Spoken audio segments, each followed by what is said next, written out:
Ara toca dutxa, sopar, provar capaç. I ara potser una dutxa.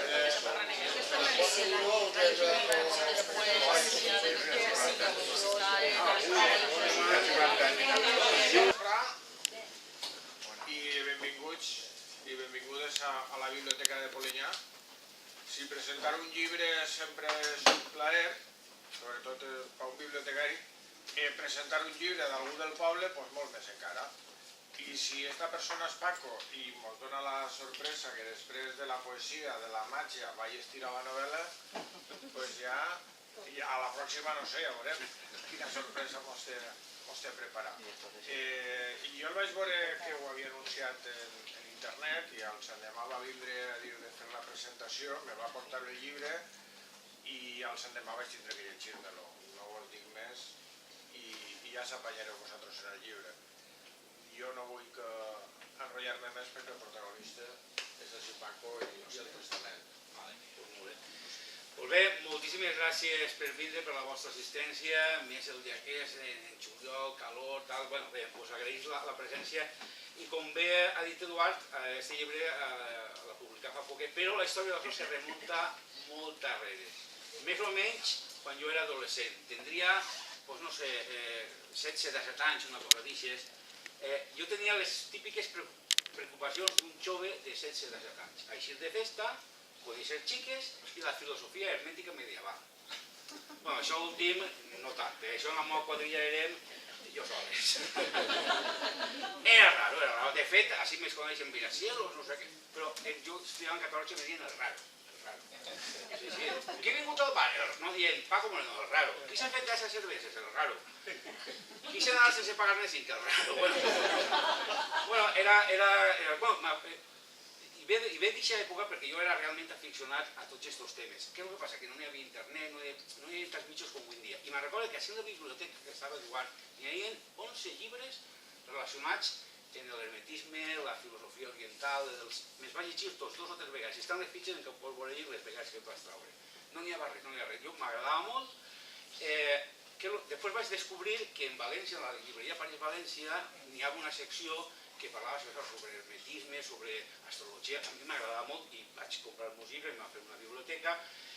I me'n recordo un llibre que vaig comprar que es deia La ciclomància, que era sobre la influència mental entre persones. I dic, per què no faig les meves aficions? I quan deixia de festa, podia conèixer xiques i em ficava a influenciar-les mentalment, deixant a la discoteca. I tot es deia el mateix, de més de raro és gilipollas. No va funcionar mai, però va ser una època que vaig recordar amb molt de carinyo i me'l vaig deixar, la veritat és una cosa que em vaig deixar. I després, en els anys 90, per diverses circumstàncies vaig tornar a aficionar-me a tots aquests temes. I de tots aquests temes que n'hi ha d'ocultisme i totes aquestes coses, que a mi m'hechizaven molt, no? Això no vol dir que sigui veritat, és simplement una cosa que és novedosa, que t'estimula la imaginació. N'hi havia una cosa que era l'alquímia, perquè tot el més ho comprenia, però l'alquímia no la comprenia, no sabia el que era. Llegia llibres, era una cosa superoscura i va ser molt de temps a donar-me compte com se llitgen els llibres d'alquímia. I de fet, així, en la primera plana, n'hi ha un pàrrafo d'un llibre d'alquímia que es diu el Mutus Liber, que és un llibre que no té ningú text, només té un text, es diu Mutus Liber, és el llibre mudo. I el primer que diu, l'única cosa que posa aquest llibre és ora, legge, relegge, labora et inventi. Que en llatí, el llatí traducció és ora, lee, relee, trabaja i encontraràs. I efectivament, els llibres, me vaig donar compte que els llibres, l'alquímia és una ciència simbòlica. I el simbolisme, no tenies que llegir com un llibre normal veient què és el que és cada paraula, sinó realment tenies que llegir-ho a un nivell simbòlic.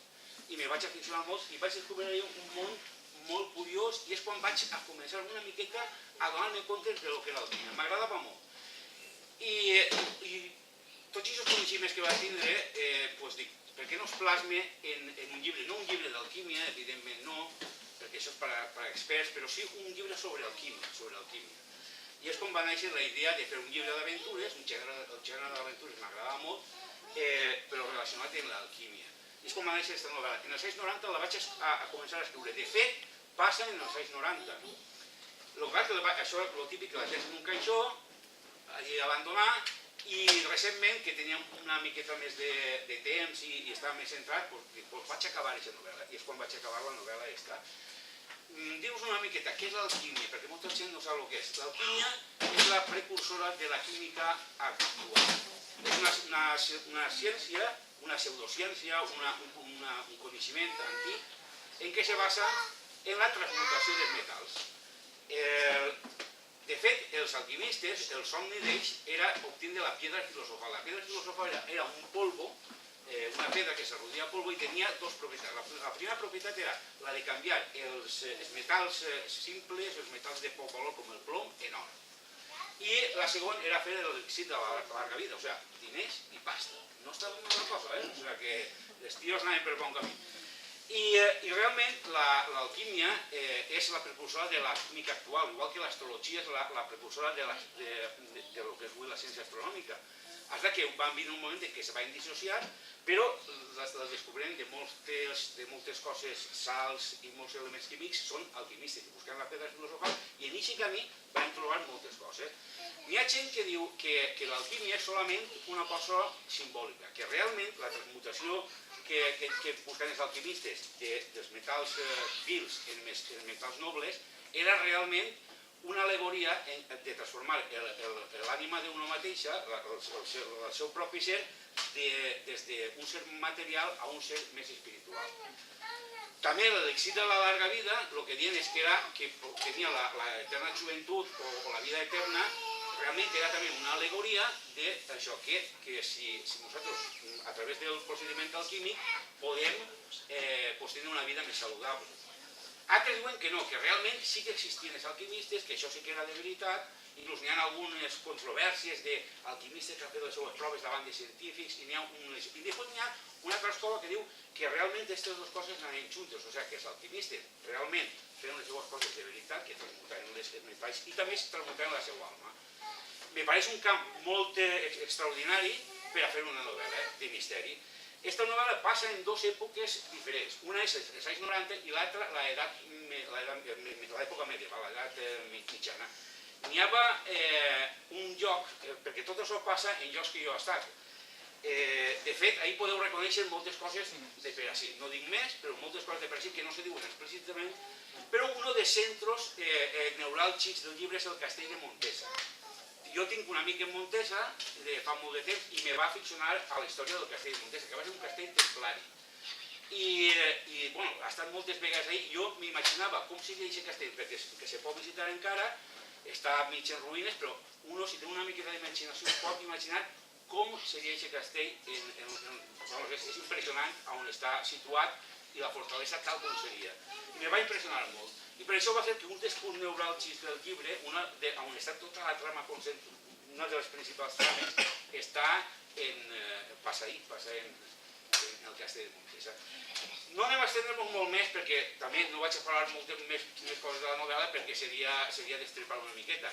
El que vaig a fer és a llegir un parell de pàrrafos de la novel·la, després el que vulgui el llibre dedicat el dedicarem, i després ja anirem al vinet que tenim ahir, que el està fresquet i de categoria. O sigui que tampoc anem a fer-ho molt més llarg perquè tampoc n'hi ha molt més que dir. Dir-vos que és això, que és una novel·la evidentment d'aventures, d'intriga, de mistels que les han llegit, diuen que enganxa, no? És una cosa que t'enganxa.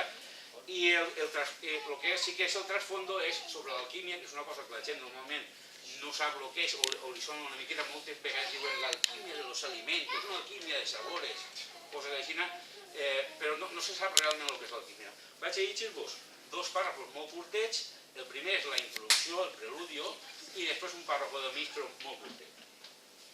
Això és com comença el llibre i ja anem allí. Lo tenía ahora en mis manos. Podía apreciar claramente su áspero y rasposo tacto, sus ángulos redondeados por el paso de los años. Miré por la ventana del hotel y el tipo de traje gris claro y cara de melocotón seguía allí abajo. Si mis sospechas eran ciertas, venía por el libro, y si para ello debía de enviarme al otro mundo, lo haría sin más contemplaciones. Estaba anocheciendo. Esperaba impaciente la llamada de Julia. El sonido de su voz delicada era para mí, en estos momentos, la única confirmación posible de que todo aquello no eran sino imaginaciones mías, que Roberto se había despeñado él solo por aquel risco, y que nadie lo había empujado con intención de matarle. Sí, debía de ser así, al menos lo deseaba con todas mis fuerzas. Miré de nuevo por la ventana y, como antes, cara de melocotón seguía allí, pero ahora parecía entretenerse contando las baldosas de la acera. Quizás estaba tan impaciente como yo, y de pronto se encendieron las farolas. Me senté al lado del teléfono y volví a guardar el libro en el bolsillo interior de mi chaqueta. Esperé unos minutos. Sonó el teléfono. Dejé que sonaran 2 rings antes de cogerlo, como dándole tiempo a que la llamada entrara dentro del aparato y no se esfumara al coger el auricular. Sí, dígame, señor Gómez. Sí, diga.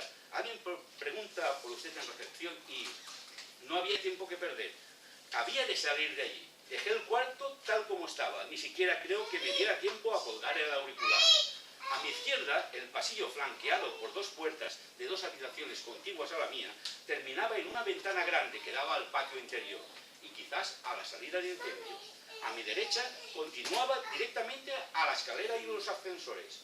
Cualquier persona de complexión normal habría optado por descolgarse de la escalera de incendios hasta el patio, pero yo, por mi edad y hondez, tenía vetada dicha salida.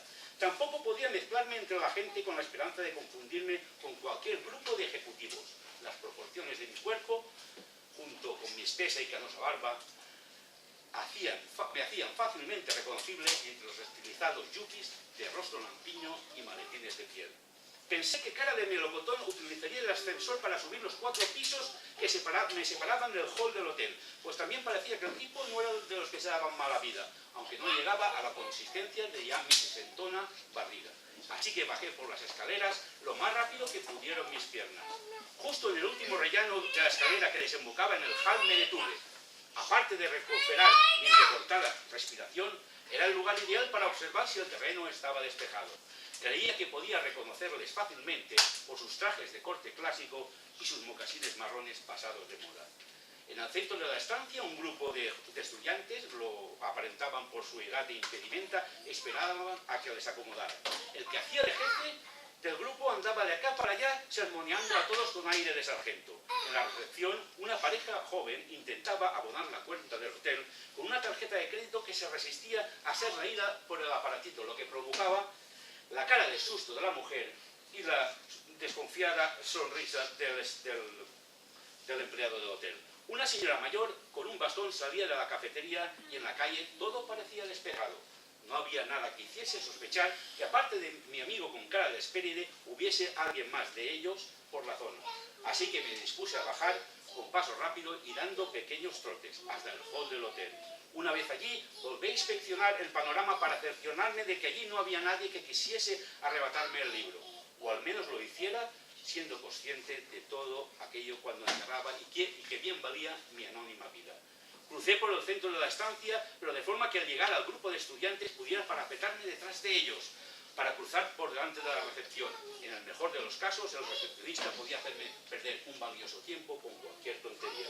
Contando por encima, cara de melocotón ya había subido a mi habitación y comprobado que no me encontraba en ella, y supongo que no sería tan necio para registrar la habitación en busca del libro, pues sabía que no lo abandonaría por nada del mundo, así que ya estaría bajando a toda prisa a cazarme. Tenía la puerta acristalada del hotel a escasos metros de mí. Sonó el clic del ascensor, que bajaba hasta la recepción. Sin duda debía de ser él. Me acerqué a la puerta automática de salida, y esta ya se debía de haber abierto y haber detectado mi pesado cuerpo. Pero allí permanecía, inmóvil, como una barrera que me permitía ver mi salvación, mi libertad, pero que me impedía el acceso a la misma. Me quedé plantado solo a medio metro de la lucecita roja del ascensor, pero la puerta no se movió. La patética transparencia del muro de cristal me dejaba a merced de mi perseguidor. Muchas gracias.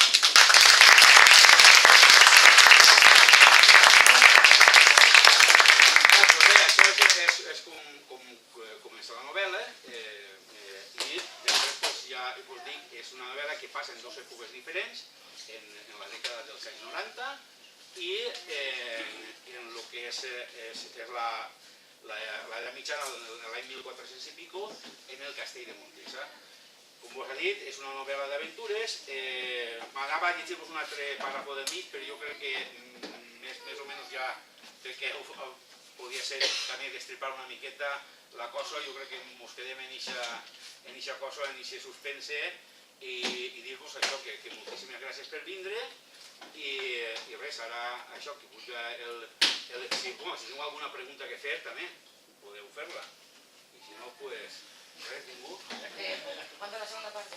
La segunda, tendría que haberlo leído, ¿no? Porque tú fuiste de las primeras que lo tuvieron. Pues estoy empezando a escribir. No tengas una idea. Vale, que eso porque, vale, pues sí. Que pasa, esto ya, la segunda parte pasará donde se desarrolla el libro y lo de la parte que es de fuera estará en Angers, en Francia. Es donde pasa la segunda parte. Pues nada, pues muchísimas gracias por vuestra asistencia, y ahora viene lo que realmente es interesante, que es el vinito que tenemos preparado para todos nosotros, y nada, eso, quien quiera el libro lo tenemos aquí, y también tenemos la opción, porque estamos vendiendo bastante, de venderlo por PDF, o sea, por internet. Que son 4 euros lo que vale por internet, pues mucha gente pues tiene ebooks y ya el papel ya no lo tiene, y lo hace por internet, o sea que tenemos las dos opciones. Y nada, y de verdad deciros que súper contento porque vengáis, porque todos los que estáis aquí os puedo considerar de mis mejores amigos, así que me gustaría que eso, pues un aplauso para todos vosotros.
Sí, pero después en el precio de la historia no vale. No vale. Tenemos un partido para...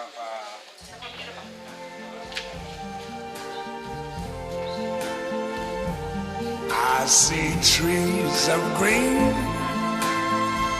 red roses too. I see them bloom for me and you. And I think to myself,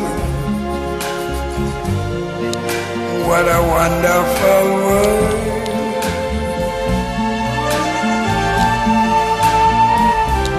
I see skies of blue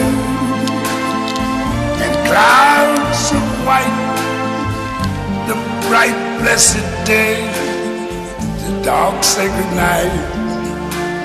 And I think to myself, what a wonderful world.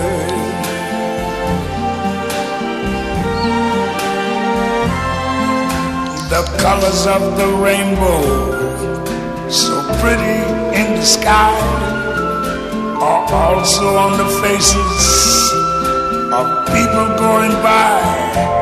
I see friends shaking hands, saying, how do you do? They're really saying, I love you. I hear babies cry, I watch them grow. still learn much more than I never knew. And I think to myself, what a wonderful world. Yes, I think to myself, what a wonderful